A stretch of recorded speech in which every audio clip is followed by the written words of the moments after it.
얼마 전까진 뜨거운 햇살에 찌는 듯한 더위가 무성한 여름이더니 어느덧 여름은 가고 새벽 공기가 싸늘하고 나뭇잎이 노랗게 물든 가을이 됐습니다. 근데 그 조금 전에 그렇게 치성하던 여름은 어디로 간 거고 이 가을은 어디 있다가 온 건가요?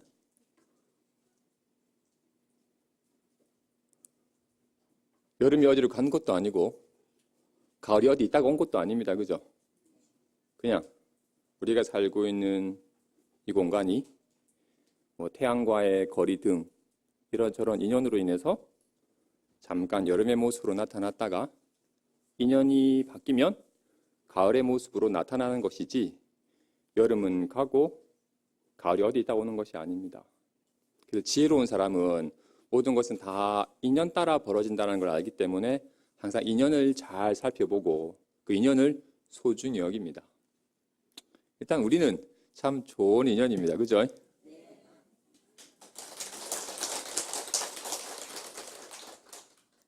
스님이 올해로 출가해서 숙계한 지 22년째가 되는 해에 그래서 돌이켜보니 머리를 기르고 산 세월보다 머리를 깎고 산 세월이 더 많게 되었어요. 스님이 22년 전 행자 생활을 마치고 이제 삼위 수계를 하러 수계 살림에 갔더니 그 면접하시는 스님께서 행자님은 왜 출가하셨어요? 라고 그 공식 질문을 하셨어요. 그래서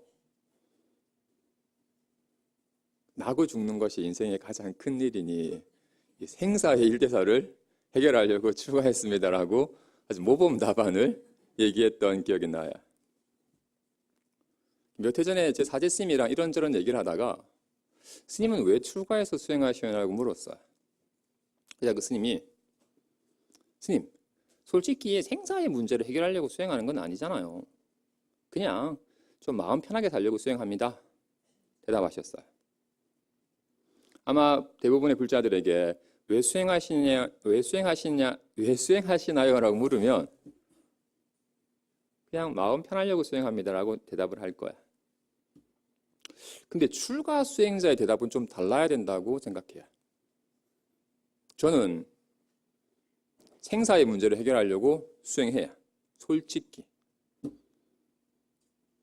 제가 간혹 삶이 좀 편안해져서 그 편안함에 살짝 안주하려는 마음이 일어나면 제 스스로에게 물어봐요. 너 정말로 죽음이 찾아와도 초연히 받아들일 수 있니? 또 새로운 생에 대한 애착으로 인해서 그 나고 죽음을 반복하는 윤회의 세계로 떨어지지 않을 자신 있니?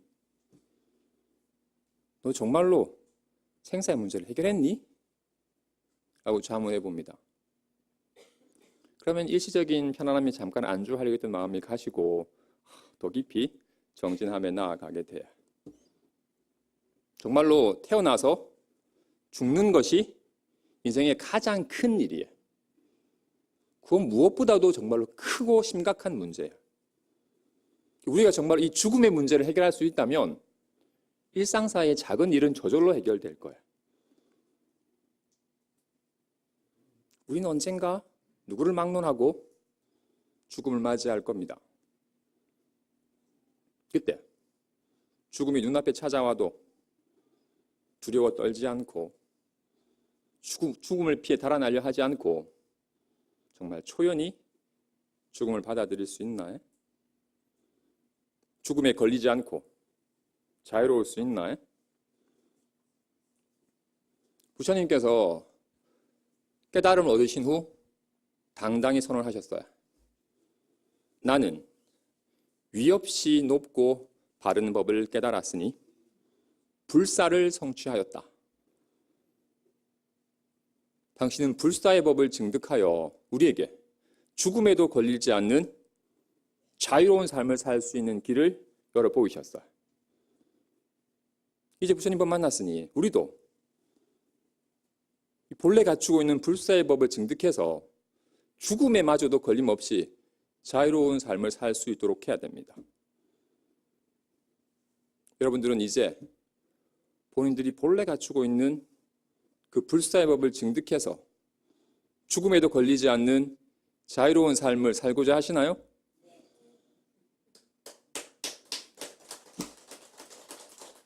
그러면 오늘은 불교에 대한 체계적인 이해 6번째 시간으로 불사의 문이 열리다라는 제목으로 생사의 문제를 해결하는 법에 대해서 살펴보도록 하겠습니다. 먼저 부처님께서는 왜 그 장래가 보장된 왕위를 버리고 그 힘든 출가의 길을 가시는 걸까요? 부처님 생애에 사문유관이라는 일화 속에 그 얘기가 잘 나와 있습니다.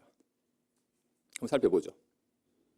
화창한 봄날 왕족들과 함께 태자가 봄나들이를 나섰을 때의 일이에요.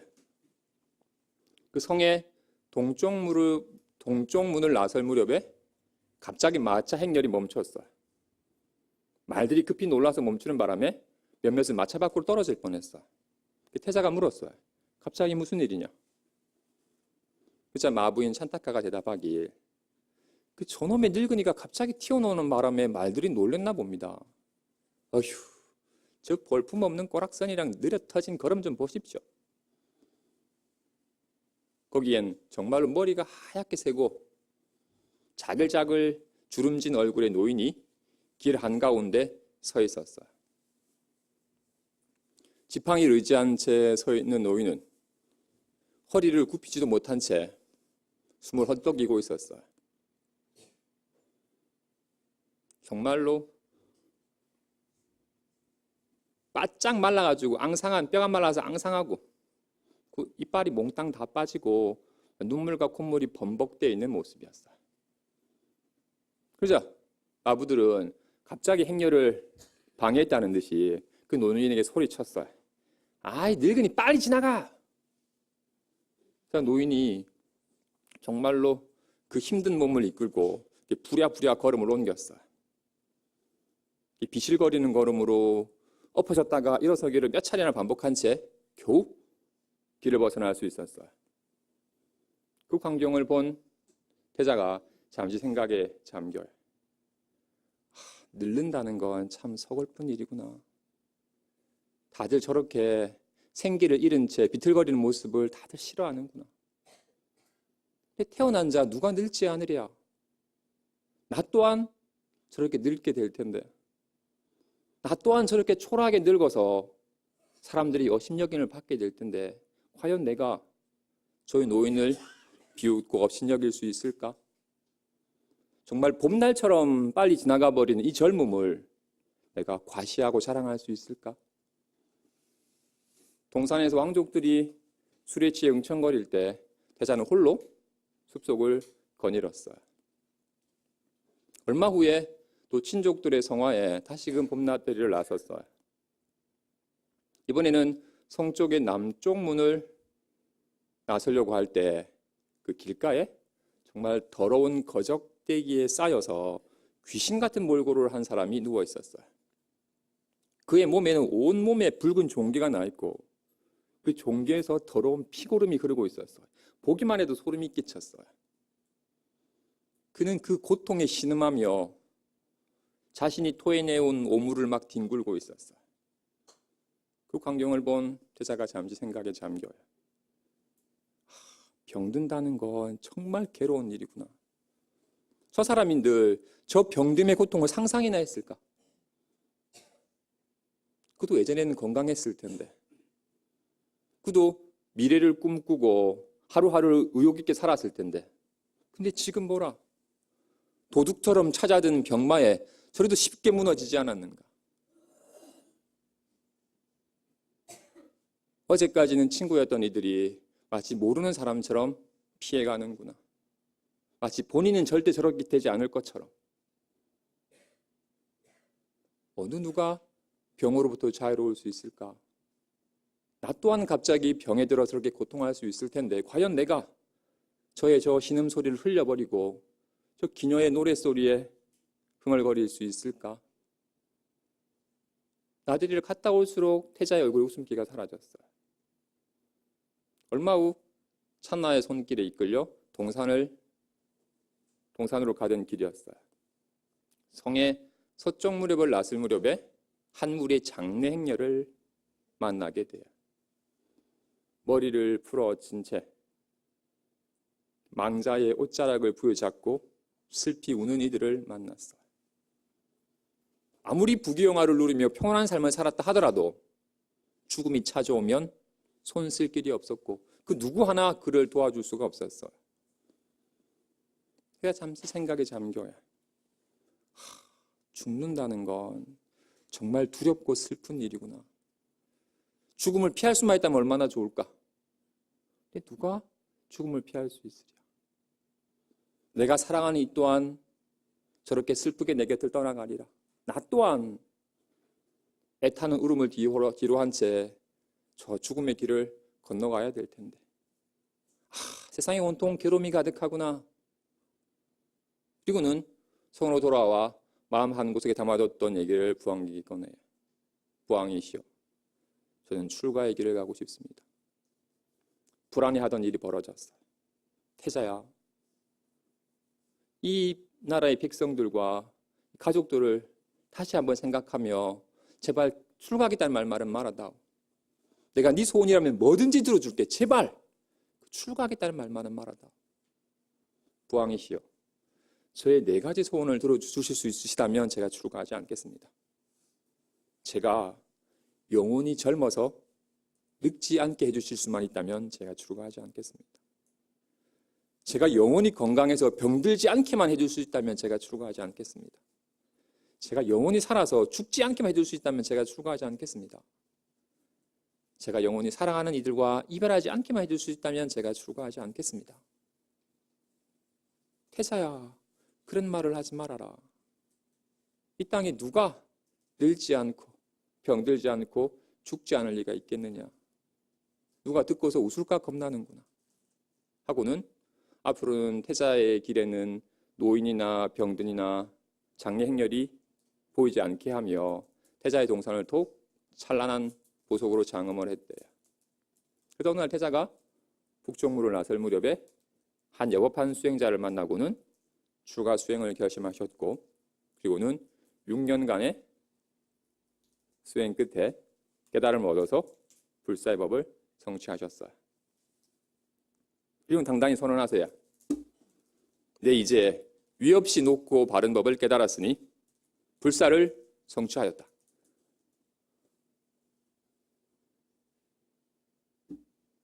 그리고 우리에게 그 불사의 법을 설해 보이셨어요. 여기 한 가지 의문이 있네요. 부처님께서 분명히 태어나서 늙고 병들어 죽는 문제를 해결하기 위해서 출가하셨고 깨달음을 통해 불사를, 죽지 않는 법을 이루었다고 선언하셨어요.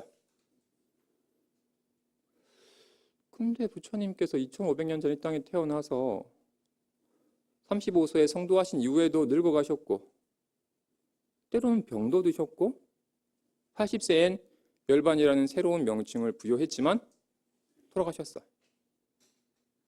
태어나서 늙고 병들어 죽으셨는데 어떻게 생사의 문제를 해결했다고 할 수 있죠? 부처님은 생사의 문제를 해결하신 건가요? 해결하지 못하신 건가요? 만약 해결하셨다면 어떻게 해결하신 걸까요? 이 해답을 찾을 수 있다면 우리 또한 생사의 문제에서 벗어날 수 있게 될 겁니다. 그죠? 살펴볼까요? 좋아. 생사의 문제를 해결하는 데는 크게 2가지 길이 있어요. 첫째는 상을 파하는 길이니 몸과 마음은 실체가 없어서 본래 생멸함이 없다라는 것을 아는 길이에요. 상을 파하는 것이니 몸과 마음은 본래 실체가 없어서 본래 생멸함이 없다라는 걸 아는 길이고, 둘째는 성품을 드러내는 길이니 참 마음은 상주하여 본래 생멸하지 않는다라는 것을 아는 길이에요. 결론적으로 말하면 생사의 문제를 해결하는 길은 본래 생사가 없었네? 라는 사실을 아는 길이에요. 한번 살펴보죠. 몸과 마음이 실체가 없어서 본래 생멸함이 없다? 먼저 몸이 실체가 없어서 생멸함이 없다? 좋아요. 정말로 몸이 실체가 없는지 한번 살펴보죠. 어제 저녁에 금강한 마당에 정말로 멋진 구름이 있었어요. 정말 말이 달리는 듯한 기운찬 모습의 구름이었어요. 그래서 와, 감탄하면서 그 구름을 한동안 바라봤어요. 그리고는 오늘 아침에도 그 구름이 있는지 살펴봤더니 구름은 온데간데 없어져 버렸어. 그 구름은 어디서 생겨나서 어디로 사라진 건가요? 그 구름은 어디에서 생겨난 게 아닙니다. 그죠? 그냥 물이랑 공기랑 기압이 어우러져서 말 모양의 구름 모양으로 잠깐 나타났다가 그 인연이 바뀌면 흩어져 버리는 것일 뿐 어디에서 생겨났다가 다시 어디로 사라지는 게 아닙니다. 그죠? 구름은 인연 따라 일어났다가 인연 따라 흩어질 뿐 생겨났다가 사라지는 것이 구름은 실체가 있는 게 아닙니다. 그죠? 어디에서 생겨났다가 어디로 가버리는 게 아니죠. 부처님께서 우리 몸이 태어났다가 죽는 것은 마치 한 조각 뜬 구름이 일어났다가 사라지는 것과 같다고 말씀하셨어요. 그 뜬 구름이 본래 실체가 없듯이 이 몸 또한 실체가 없다고 말씀하셨어요. 이 몸이 실체가 없다. 이 무상사 오는 길에 오븐에서 갓 구워낸 빵을 하나 사왔어요. 근데 배가 고파가지고 오는 길에 좀 반은 먹었어요. 이 빵은 어디서 생긴 건가요? 밀가루랑 계란이랑 물이랑 섞어서 반죽을 하고 그 반죽에 앙코물 좀 넣고 오븐에 훅 구우면 빵이 됩니다. 그죠? 오븐에서 나왔지만 오븐 속에서 태어난 건 아니죠. 빵은 그냥 밀가루랑 계란이랑 물이랑 팥이랑 불이랑 여러 인연이 잠깐 모여서 빵 모양으로 있는 것이지 빵이 어디에 있다가 훅 생겨난 건 아닙니다. 그죠? 지금 반쪽은 어디로 가버렸죠? 조금 전엔 빵 모양으로 있던 밀가루랑 앙코물이 지금은 제 몸으로 지금 제 몸 모양으로 나타나 있는 거예요. 빵은 어디서 생겨났다가 어디로 사라지는 게 아닙니다. 그죠? 빵은 뭐에? 그냥 인연이 모인 거예요. 이 인연의 모양으로 있다가 먹음이란 인연으로 인해서 지금 다른 모양으로 나타나 있는 것이지 빵은 그냥 빵은 인연이 모인 것이고 인연이 흩어지는 것이지 빵이 생겨났다가 사라지는 게 아닙니다. 그죠? 단지 인연의 변화가 있을 뿐이에요. 좋아요. 이 몸은 어디서 생겼나요? 이 몸은 어머니가 밥이랑 국이랑 반찬이랑 먹어서 난자를 생성하고 아버지가 밥이랑 국이랑 반찬이랑 먹어서 정자를 생성해서 그 난자와 정자가 만나서 수정을 하고 그 수정처에 어머니가 계속 영양분을 밥이랑 국이랑 반찬이랑 먹어서 영양분을 자꾸 공급을 해서 얘가 애기 모양이 되고 어느 정도 애기 모양이 되니까 엄마 몸속에서 나오고 그 나온 놈한테 또다시금 우유랑 분유랑 밥이랑 먹여서 지금 이렇게 된 겁니다. 그죠? 그러니까 이건 어머니랑 아버지랑 내가 그동안 먹었던 밥이랑 반찬이랑 국이 모양을 바꾸어서 몸 모양으로 나타나 있는 거예요. 그러니까 장동건은 반죽이 잘 된 거고 옥동자는 좀 반죽이 잘못된 거고 다 음식물이 모여 있는 거예요. 이 몸은 엄마 뱃속에서 나왔지만 엄마 뱃속에서 태어난 게 아니에요. 음식물이 모여 있는 거예요. 지금은 음식물이 잘 모여가지고 활동하다가 이제 이 4대의 인연이 닿으면 4대는 다시 흩어집니다. 그죠? 그러면 이렇게 머리카락이랑 피부랑 근육이나 뼈는 흙으로 돌아가고 눈물, 콧물, 침, 피 등은 물로 돌아가고 이 따뜻한 몸의 온기는 불로 돌아가고 이 움직이는 기운은 바람으로 돌아갑니다. 이렇게 각각으로 다 흩어져 버리면 몸은 어디에 있어? 없어요. 몸은 본래 실체가 없어요.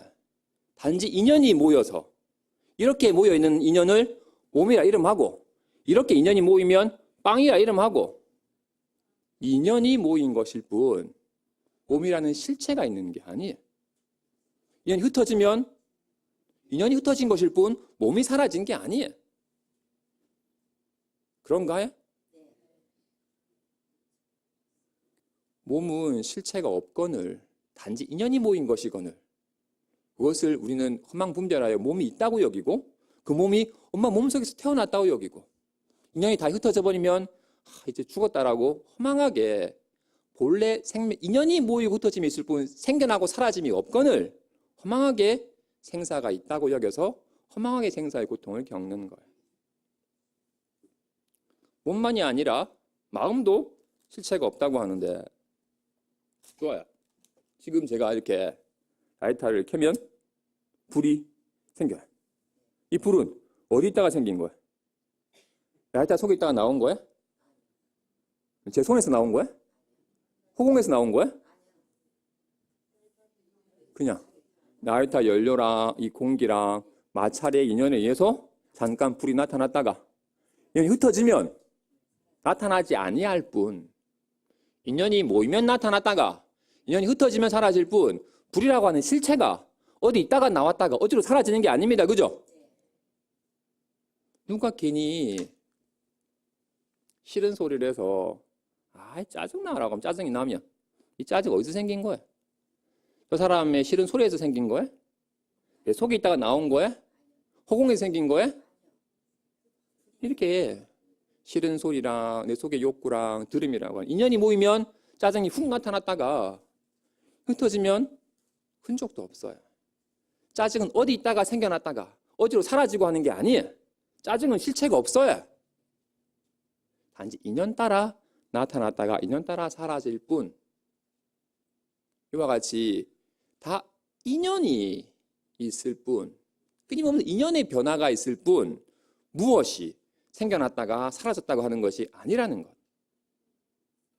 그래서 생사의 문제를 해결하는 첫 번째 길은 몸과 마음은 실체가 없어서 본래 생멸함이 없다라는 것을 여실하게 아는 길이에요. 두 번째는 참 마음은 상주하여 본래 생멸하지 않는다라는 것을 아는 길이에요.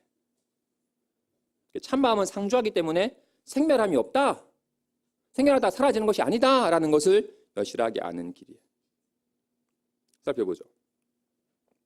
선생님이 작년 겨울에 속옷을 삶으려고 그 수각에다가 그 찜통에 물을 담아서 버너에 찜통을 훅 끓여가지고 거기에 속옷을 삶았어요. 한 10분쯤 지나서 가봤더니 그 수각에 수증기가 자욱하게 덮여 있었어요. 이 수증은 어디서 생긴 거죠? 조금 전 그 찜통의 물이 뜨거워지니까 지금 수증기의 모습으로 바뀐 거죠. 이거는 제가 그 속옷을 다시 다 탈수해서 빨래터에 다 널어놓고 다시 와봤더니 수증기는 온데간데 없고 창문에 서리가 서려 있었어요. 이 서리는 어디서 생긴 거야? 조금 전 수증기가 차가운 공기랑 만나서 지금 서리의 모습으로 나타나는 것이지.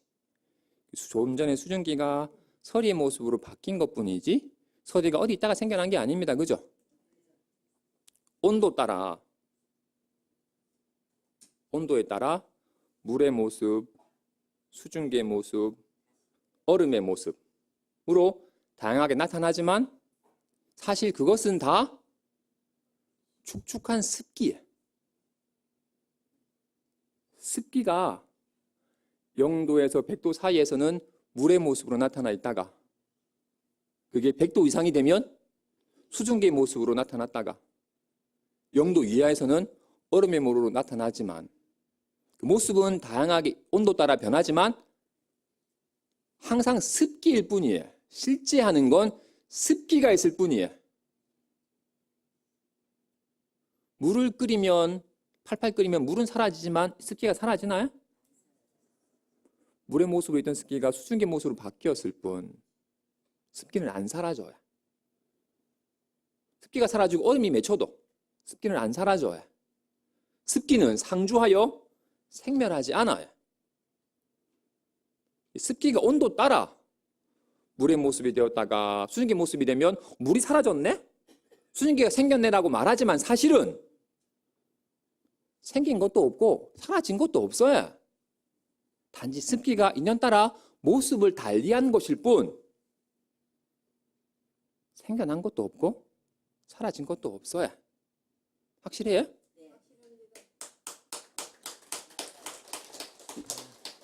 좋아요. 습기는 그렇고 참마음이 상주하여 생멸하지 않는다고 하니 좋아요. 제가 편안히 앉아 있는데 누가 와서 스님 강의 내용 너무 좋아요라고 그러면 감사합니다라고 기뻐해요. 이 기쁨은 어디서 생긴 건가요? 그 조금 전 편안히 앉아있던 마음이 칭찬을 들어서 감사합니다라고 기뻐하는 마음으로 나타나는 거예요. 누가 와서 스님 강의 너무 재미없어요 라고 하면 네가 해봐라 하고 짜증이 나와요. 그럼 이 짜증은 어디서 생긴 거야? 조금 전 그 기뻐하던 마음이 짜증을 만나서 비난을 만나서 짜증내는 마음으로 모습이 바뀌는 거예요. 상황 따라 편안한 마음, 기뻐하는 마음, 짜증내는 마음 등 다양한 모습으로 나타나지만 다 예예요. 지금 이렇게 아는 성품이 조용히 앉아있을 때는 편안한 마음의 모습으로, 칭찬을 들으면 기뻐하는 마음의 모습으로, 비난을 들으면 짜증내는 마음의 모습으로 나타나지만 다 예예. 지금 이렇게 아는 이게 편안하다, 기쁘다, 짜증나다라고 다양한 모습을 놔두지만 다 예일 뿐이에요. 이 아는 성품은 늘 상주하여 생멸하지 않아요.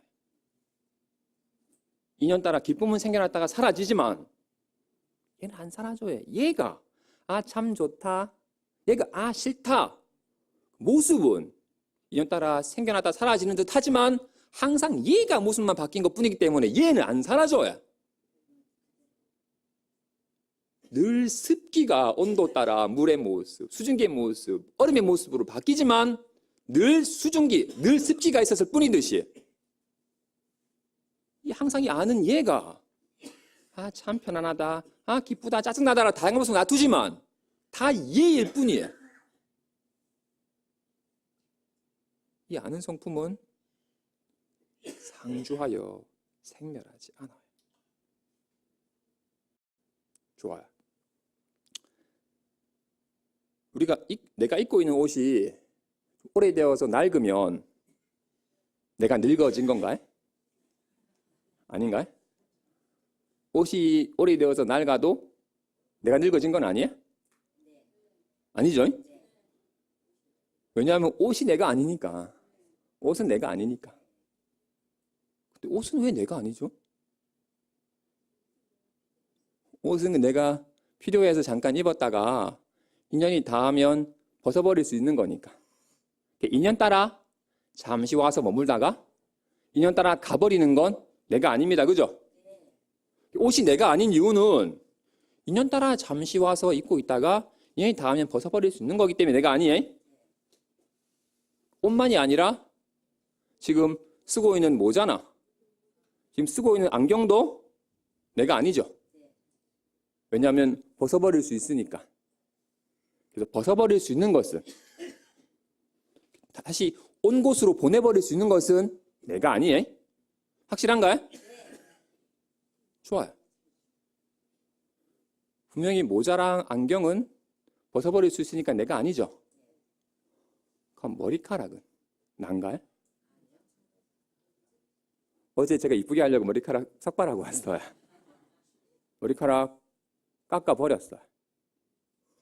머리카락은 밥을 먹어서 잠깐 머리카락의 모습으로 나타났다가 인연이 닿으면 깎아버릴 수 있으니까 내가 아니에요. 그죠? 근데 왜 머리카락이 희끗해지니까 늙었다고 여겨요? 내가 아닌 것을 나라고 착각했어요. 옷이 늙었다고 내가 늙었다고 여기진 않잖아요. 근데 얼굴이 조금 주름지면 내가 늙었다고 여겨요. 내가 아닌 것을 나라고 착각하고 살았던 거예요. 좋아요. 안경은 새 거일 때는 잘 보이다가 시간 지나서 안경이 좀 흐릿해져서 얇으면 내가 늙어진 건 아니죠. 안경은 내가 아니니까. 벗어버릴 수 있으니까. 근데 눈알은 난가요? 눈알도 문제가 생겨가지고 시력을 잃으면 누가 기증자가 있다면 떼내버리고 새 눈을 넣어요. 눈 또한 떼내버릴 수 있으니까 내가 아니에요. 인연 따라 와서 잠시 머물다가 인연이 닿으면 가버리는 것이기 때문에 내가 아니에요. 그럼 감정은? 아까 짜증은 난가요? 짜증도 비난하니까 일어났다가 에이 이런 생각 안 하려고 떨쳐버리면 짜증이 사라지니까. 짜증 또한 떨쳐버릴 수 있기 때문에 내가 아니에요. 기쁨도 내가 아니에요. 떨쳐버릴 수 있으니까. 그래서 다 보내버릴 수 있는 것은 내가 아니에요. 결코 보내버릴 수 없는 것이 나예요. 그럼 무엇이 결코 보내버릴 수 없는 거죠?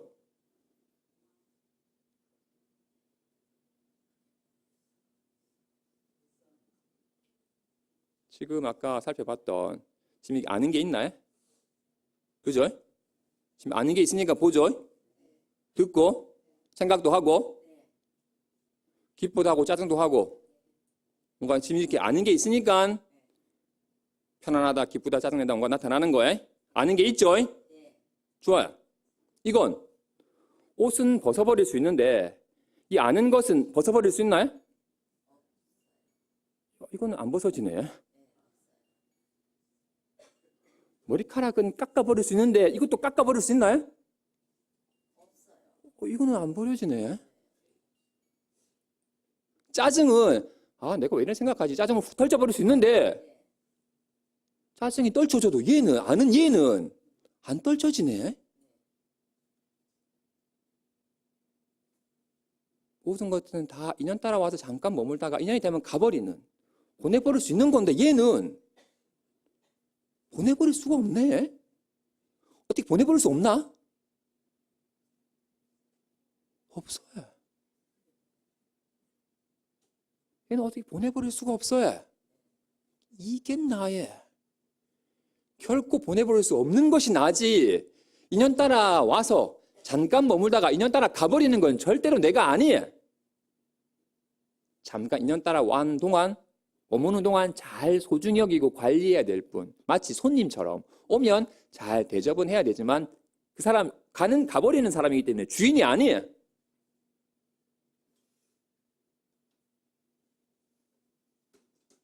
아는 성품은 절대로 보내버릴 수가 없어요. 이 아는 게 어렸을 때도 있었나요? 어렸을 때도? 어렸을 때도 있었어요? 있었으니까 어렸을 때도 막 공부도 하고 놀기도 하고 온갖 것들 했죠. 얘가 있으니까. 지금도 있나요? 있어요. 어렸을 때보다 지금은 얼굴이 많이 주름이 졌는데 얘 주름 졌나요? 얘는 주름이 안 졌네. 얘는 세월이 지나도 안 늘래. 얘는 절대로 보내버릴 수가 없어요. 얘는 모든 것은 오는 몸이니 감정이니 생각이니 하는 것들은 다 인연 따라 잠깐 와서 머물다가 인연이 닿으면 가버리는 것이기 때문에 결코 내가 아니지만 얘는 늘 함께 했어요. 그래서 나의. 우리가 모자는 내가 아니지만 머리카락 내라고 했던 이유는 잘 안 벗어지니까. 항상 함께하는 것 같으니까 나라고 생각했던 거야. 근데 얘는 온 것이 없고 가는 거야. 옷은 쉽게 벗어놓으면 피부는 잘 안 벗겨지니까 나라고 여겼던 거였어요. 근데 피부과 가면 박피해요, 그죠? 벗어버릴 수 있어요. 잠깐 머물다가 가는 것이지 결코 내가 아니에요. 오는 인연 따라와서 잠시 머무는 것이기 때문에 소중히 잘 관리는 해야 되지만 그것을 나라고 여겨서 허망하게 생겨났다가 사라진다라는 괴로움을 겪어서는 안 돼요. 그 공부를 통해서 이 아는 성품은 결코 보낼 수 없구나. 이 아는 성품이 참된 나구나라는 자각이 명료해지면 명료해질수록 그동안 허망한 오온을 나라고 애착하던 마음이 점차 옅어져요. 오온에 대한 애착이 옅어지면 옅어질수록 이 참된 나에 대한 자각은 더욱더 명료해져요. 스님이 예전에 세탁소에 이 겨울 스웨터를 맡겼는데 세탁하시는 분이 실수로 잘못해가지고 가죽물이 파랗게 여기에 옅게 배었어요. 제가 좀 평소에 아끼던 옷이라서 속상했어요. 내가 안 아끼는 옷이었으면 뭐 오래됐으니까 버리자라고 그냥 했을 텐데 내가 아끼는 옷이 상하니까 속상했어. 내가 아닌데도 나인 듯이 애착하면 그것의 손상함이 내가 손상된 것처럼 괴로워져야 온이 몸이 느낌이 생각이 온이 내가 아닌데도 온을 나인 듯이 애착하면 온이 손상되면 내가 손상된 듯이 괴로워져요. 온은 인연 따라 온 것이기 때문에 인연 따라 가버리는 거야. 그 온을 나라고 여기는 이상 내가 태어났고 늙어가고 병들고 죽는구나라고 하는 생로병사의 괴로움을 허망하게 겪어요. 내가 아닌데도 나인 듯이 애착하면 허망한 생로병사의 괴로움을 겪어요. 감정이 내가 아닌데도 감정을 나라고 여기면 근심하고 슬퍼하고 고뇌하는 우비고뇌의 고통을 겪어요. 공부를 하면 할수록 이 결코 보낼 수 없는 참 성품에 대한 자각감이 있으면 있을수록 오는 내가 아니구나. 아니 그 명료할수록 오온에 대한 애착이 옅어지고 애착이 옅어질수록 이 참나에 대한 자각은 명료해져요. 스님이 한 3년 전에 어두운 밤길을 가다가 높은 데서 떨어져가지고 팔을 다쳤어요. 너무 늦은 시간이었기 때문에 병원에 가기도 그렇고 해서 그냥 내일 아침에 병원 가자는 생각에 방에 가서 그냥 뿌리는 팥으로 그냥 좀 뿌리고 좀 아파서 좀 아프다 하다가 아침에 일어나서 병원 문 열 시간쯤에 일어났더니 팔이 이렇게 부어 있어요. 팔을 넣지도 못할 정도로. 그래서 그냥 옷을 살짝 걸치고 병원으로 가는 길에 웬 신도님이 스님 어디 가세요? 제가 팔 좀 다쳐서 병원 갑니다. 스님 깨병 아니에요? 아이씨 진짜 많이 아프다고 하면서 병원에 갔어요.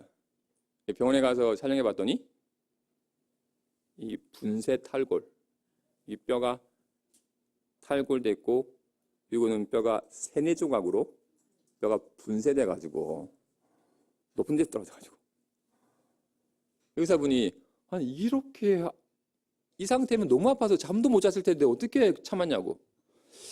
좀 아프긴 했는데 그냥 병원에 문 닫는 것 같아가지고 참고 그냥 왔다고. 그리고는 그 전신 마취로 한 1시간 정도의 수술 끝에 철심을 박아가지고 이게 나사로 막 뼈를 고정시키는 수술을 하고는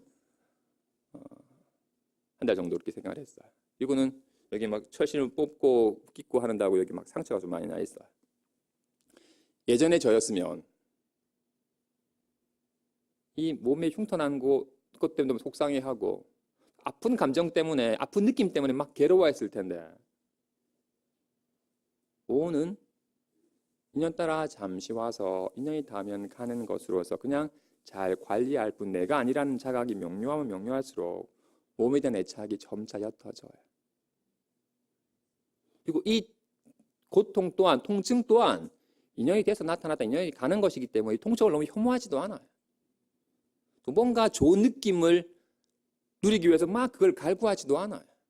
인연 따라와서 잠깐 생겼다가 인연이 닿으면 가버리는 허망한 것이기 때문에